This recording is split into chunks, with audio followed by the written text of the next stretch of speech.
Ahụ ekwuru ya mere ọnụ, ekwu anụrụ ya mere ntị.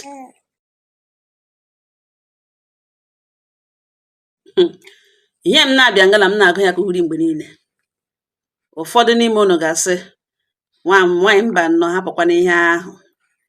n'anya hụrụ ụzọ makwa wee. Hello, gị pụta nnọọ n'otu ụbọchị gị jikere ụwakwa ahụ ọcha baiga na moto ị banyere n'ime gị gwa ya otu o si agba ya egbuo yi ụtọ buru ṅụ gawa na past gị gaa nga gị ga-akụkaigara ya ex gị ga-agbara ha ya n'aka. Asịkwala ịnụ ọ na-egwa ha ihe ọ bụla ị kotere ị ga-eji megịrị buru ya. Gị na nwoke hụrụ na mma gị lege ya ọrịa ihuru ihu oji ego ọ amamihe ya gbagote naanị ṅụ mma ihe kpatara na iji lege nwoke ahụ ọ nwaanyị ahụ gị hapụ ya gashi ike na ịchọzi gị gawara onwe otu anyị ị gashiri ike na-eje eje mana gị pụta gị sị mba na ị ga-abaiga nwa ụgbọala laghachi aha back to nwoke nọ ntara ndị oyibo kpọrọ ex ọ nwaanyị nọ ntara azaga ya ex nọ n'ime ya past gị sị mba na enwere ihe ichefuru ebe ahụ. Ihe anyị ichefu awụrụ gịnị? Ị gaghị ịrịọ ya help, ị gaghị ịrịọ ya gị gawa gịrị ya bụ emewe ihe elu be dị kwakịrịkwa ọ gị gawa naanị ṅụ ma ihe ichefuru n'aka ya ituru gawa. Marakwa amara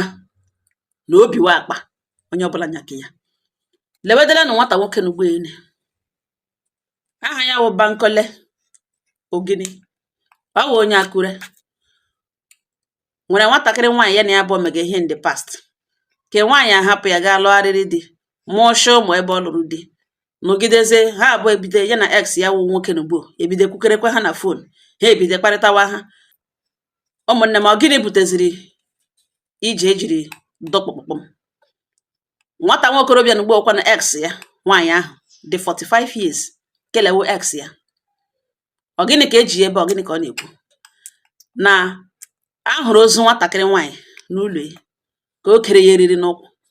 were mmiri ọkụ wụgbuo ya were mma chara ya eriri afọ chara ya mkpu n'ala ya. Ọ ya ka aka kparara ya ajụwa ya sọ ọ gịnị kpatara ihe dị otu a jiri mee ya asị this lady no ex ya na ọ dị mgbe akpịrịwa ya emeọsọ neediri help ya na-ehepụkwana ya. O ruo ka ikpeazụ kọọlụ ikpeazụ o kpere na Fraịde na ya na-abịa ọ bịarute ya ga-azụtara ya coke. Ụmụnne m ga-enwekwanụ ntụ ya ga-azụtara ya coke. Ya zụrụ coke abụọ bọtụlụ coke abụọ nye ya ọ ṅụọ coke nọ ntara slọmbụ ụjọ bịa ya mgbe ahụ ọ slọmbụrụ mgbe ahụ o fentiri ụjọ bịa ya ya ga-eshie mmiri ọkụ gboo ya ke ya eriri n'ụkwụ n'ụjọ ka eji ke ya eriri n'ụkwụ ga-eshie mmiri ọkụ bịa gboo ya werezie mma chapụta ya eriri afọ na ụjọ na ya dị scared ya were mma chapụtacha ya eriri afọ niile na ya n'afọ chaa ya mkpu n'ala. Ndị polisi jụrụ ya ajụjụ ajụwa eso ụjọ dị gị were mmiri ọkụ shi banye n'ime ụlọ shie mmiri ọkụ ke ya eriri before ga-eshi ekwe mmiri ọkụ shicha n'ime ụjọ ikpoo mmiri ọkụ ya nwụ gị beze ntụ were mma ekwu chacha ya eriri afọ chaa ya ọkọmbọ n'ụjọ. Yes n'ụjọ dị ya na ọwa ụjọ ka ejiri mee. Elekwere ihe wụ ụjọ na ya mere ya eriri afọ ịchakwara na ijide mmadụ na ya mere ya eji kọvuo onwe ya na ya mere eji kọvuo onwe ya. Ya sị this woman kpụrụ ya while ụmụ the woman sị na this man kpụrụ mama ha ọ matara onye kpụrụ ibe ihe a na-ekwuzi ekwu ya na nwaanyị a bidoro gị ịhụ ex ya. This young man si ya dị mgbe enyere nwekwa ya ka ọ dị mgbe akpụrụ onwe ya na o biliri shi ebe ya na di ya bi wụrụ ya na di ya gbasala mana obi shi ebe o shi location ya gawa n'ụlọ this young man n'ihi na this act ọ n'ụlọ nna this young man ka a committed ya. This crime this young man committed n'ụlọ nna ya meaning that this woman hapụrụ ụmụ ya hapụ di ya ọ na di ya nwụna ọ na di ya na di ya gbasala mana ọ hapụrụ location ya bịawa n'ụlọ ex ya ebe a ka a nọrọ nye ya coke ya ṅụọ ke ya eriri n'ụkwụ baga n'ime kichin shie mmiri ọkụ were wụgbuo ya chaa ya eriri afọ chaa ya ọkọmgbe. Ụmụnne m na n'ahụ ihe a na-ekwu maka ex ana m agụ ya ka uri mgbe niile. O nwere ike onye gị na-emega ihe gị ile ya ọwụghị onye ga-like ịgba ụzọ ahụ wee long journey that ụzọ a na-akpọ marriage ọ wee long journey ebe ọ bụ na agajawo till death ekewa ọnụ gị lee ya orughị ọnụ ihe ị chọrọ onye awụ ihe ị chọrọ agwa ya ara ọṅụ mma ikekwe naanị ṅụ mma ihe ijiri oruhu gụnwa ịlụ ya ka ewu ihe gị onwe gị chere mana onye gị na-emeghị ihe nwere ike ọ chọrọ gị ịwụ exactly ihe ọ chọrọ ịnụ ya n'obi ịhụnanya ahụ ka nọ de ọ chọghị ịhapụ ṅụ ọ chọghị ịlụzu ṅụ mana gị sị mba na ọwụ ihe ị chọrọ gị gashi ike onye ahụ adịla broken ọ dịla shattered gị gaa nwoke ọzọ alụọ ṅụ gị na ya mụchagbuo ụmụ gị gbuo ha ya ụtọ ọnụ bịakwutewe ya onwe ya ịhụnanya ahụ niile ọ hụrụ ṅụ mgbe ahụ ọ na-anwụrụ ṅụ echekwala na ọ bụ ụtọ ga-esi anwụrụ ṅụ mgbe ọbụla ị bịara n'ihu ya mgbe ọbụla ị bịara ifu ndo na gị ga lụọ nwoke ọzọ mụọra nwoke ọzọ nwa na mgbe ọbụla kpọgodo ṅụ na fon gị bịa na love ahụ na ogbugo ya hello that love automatically ọ ga-awụ hatred ọ ga-convert to the opposite of that feeling that emotion ọ ga-convert to the opposite automatically mana gị filie na ọ na-anwụrụ ṅụ na ọ hụrụ ṅụ n'anya na ihe ọ sọrọ ṅụ mee ya na ịhapụgodo dị gakwuru ga ekpe egbe esi ngwa ya enye ego na ọ ga-enye ṅụ otu na oche nyere nwa ṅụ ma gị lechaa ya filie na ọ dị beribe ọ filie na o jighị ego enough ọ na ọmahụ mma nwoke naanị ṅụ ma ihe ijiri gashi ike ga-alụ onye ka ịrụṅụ mma gị mmụọ ṅa agwa ṅụ na ị ga-adọkarakwa from that your present bịa achịkwa to your past ga meet your ex na otu ahụ o si ahụta ṅụ mgba na ọkwa ụtọ ga-esi ahụta ṅụ hello ihuru ihu ji ṅụ onwe ha atọ gị filie na otu ahụ nwaanyị echee na otu a dis man si ahụta mgbe ahụ ọ na-anwụrụ ya ndị polisi ajụwa sị mgbe o mere ihe na-eri ebe nne na nna ya si emere na ụlọ dadi ya ikara imagine n'ụlọ dadi ya na ọ ga-emere elekwana ebe dadi ṅụ ọwụ na mọmị na ha agaala aja ha gara their business ya kpa efu kekwa hụtara ya sị onye iberibe ka ọ gaga nara ya ego otonoshi anara nwa ya onye ọ hụtara sị onye iberibe ewere na-eriri n'ụlọ nna ya kee ya eriri n'ụkwụ abụọ kee baga ntụrụ na kichin were iwe ahụ o jiri hụ ya n'anya that time before hapụ ya gaa lụọ nwoke ọzọ bịazi ugbo bịa na ya ihe abara uru ya wee na-eweta enye mana ya abaghị uru ịlụ ya abaghị were iwe ha convert you can imagine ihe echiche this man na-eche mma ekwu na ọdịa mma ahụ o jiri chaa ya eriri afọ wa na ọdịa mana o meghị ọ gara aga shie mmiri ọkụ kee ya eriri n'ọnụ kee n'aka were mmiri ọkụ wugbuo ya nwụ ebe ntụ werezie mma chazie ya eriri afọ chaa ya ke ha ene nọ na ha otu ụwa dị obi wakpa onye ọbụla nya ka gị sị mmadụ arụ ṅụ mma ọlụlụ ya wụrụ nwaanyị onye ahụ ịsọ ọrụ ṅụ mma ọlụlụ ego ya arụkwala ṅụ mma gashi ike gị na mmadụ mega ihe gị edoo anya na enweghị ihe onye ahụ gị na ya bụ like n'obi ṅụ ị chọghị ịlụ ya ọbọdaba nwa ụdị mmadụ ị chọrọ ịsettle down with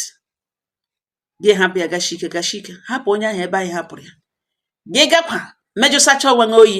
because ọ bụrụ na imejụsa ha onwe gị oyi ọ bụrụ na onye ịlụga obi nụ ebe ahụ ịlụrụ ka ọ hụrụ ahụ ịsọ mmadụ na ọ bụ onye bara gị anya ọ bụrụ na onye ahụ bara gị anya imejụsa onwe gị oyi ebe ahụ wite echiche ọjọọ na echiche na-abara gị uru mkpụrụ obi ha alaghachighị na past ama m ihe ị ga-ahapụga your present laghachiwa na your past gị to s na ebe ahụ tụge bịa koeri ya aka ọzọ thinking that ịhụnanya ahụ o nwere mgbe ahụ ọ ka ga-enwe mgbe ọbụla iji gaa ihe erichalụ ya azaṅụ ụfọdụ ụmụ nwaanyị today agwaghị the percentage of women nwụrụ taa ex ha gburu because ha lọghachitara back ha nwere opportunity ha bịa reconnect ọ atara ha ọnya ha ama n'ọnya ememi na aha ị gaghị aghọta gị sị jụla isi na-ata na ejila eze ekere ụmụazị anụ gị sị jụla something ọ ịjụla ihe na ịgawala na enweghị gị na gashi ike ọ wee gakwa gị ilu ịmaghị ebe ịkwa akwụ imagine lee ụdịka ọnwụ nwaanyị anwụrụ wụsawa ụmụ ya ọnwụ na di ya dị ndụ ugbo ga-achịgbu ya n'ọchị lee ụdị dis man mgbe ya zata ya na onye na ugbo ọrụ ọnụ ka nwere ihe ọ kọtara n'ụwa onye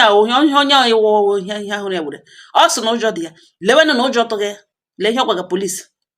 na ihe gara aga zụrụ koku nye ex ya visitiri ya ọ slọmbụ ọ ṅụcha dị koku slọmbụ ya ụjọ bịa ya hei nye nwee fia ụjọ zuo ya ahụ ya agbapụgo ozugbo were eriri kee ya n'ọkwụ banye na kichin cheghe mmiri ọkụ eshiri n'ọkụ ya asụọ ya palie ya n'ụjọ na ịwụọ ya mmiri ọkụ ugbo na ọ ga-etete ajụ ya sị gịnị ka ị na-arụ ya sị ahụ football coach your experience as a coach mmụọ na agwa na ịba kichin ga-eshie mmiri ọkụ mmiri ọkụ asụọ na ị ga-eji ya wụte onye dị unconscious. Na ọ wụ ụjọ ka ejiri mee. Oke, gị wụcha ya mmiri ọkụ hụ na otete gị parazie mma were chawazie eriri afọ na ya mere to cover himself. Ha sị na ọ were ritualist, ya sị awụghị ritualist. Ọ wụghị ritualist anything. Ọgụdụ na ọ were ritualist. At that moment, ọ dị very free use that woman because gịnị? The woman hapụrụ ebe ọ kwesịrị nọ chọrọ past ya bịa. Ọ wụrụgodo ritualist, ana ya mmadụ. Nwaanyị a ka ọ ga-enye freely. Ọ gaghị adị ilili n'anya aka iwere ya gawa Kenya. N'ihi gịnị? Ọ hapụrụ ya mgbe e nidiri ya. Ọ wụghị nwunye. Ọ wụghị otu enwe ka ya na ihe na-emegezi na awụ ihe nzuru tizie ya n'ọnọdụ onye na-agakwu nwunye mmadụ. Gị ga-eme onwe nwunye mmadụ. Bịazie bịa drag into that course of sleeping with a married woman. Sizi ntụnụ ya na-afa ya aka na ọ lọvụrụ ṅụ na ihe wụ that na ndụ ṅụ niile na ejiri that man duo ṅụ na ọgụ nwe bọtụn ya ebe si ya nọrọ ebe ọ ga-anọ na ihe chọrọ ka ọ wụrụ ihe ọ ga-awụrụ gị. Who does that? A na-ede n'ihu obi wa akpa onye ọbụla nyake ya. Kele ugbo emere onye asị onye ahụ eze ya rịkọ ya kachi. Ụfọdụ ụmụ nwaanyị agbaala kpurukpuru n'ebe ex ha nọ. Ụfọdụ ụmụ nwaanyị agbaga kpurukpuru n'ebe ex ha taa. Agba kpurukpuru a compare ex ha with their present husband. Agba kpurukpuru ịlaghachi na-agụ na amịarịwala ebukwele otu ụbọchị ihe na-enwe onye mma mgbe o bidoro a ga-ahụ ya mgbe ọ endere. Onye ọbụla mara mee ọ ngọ ha nọ m n'ọnụ udo dịrị ọnụ.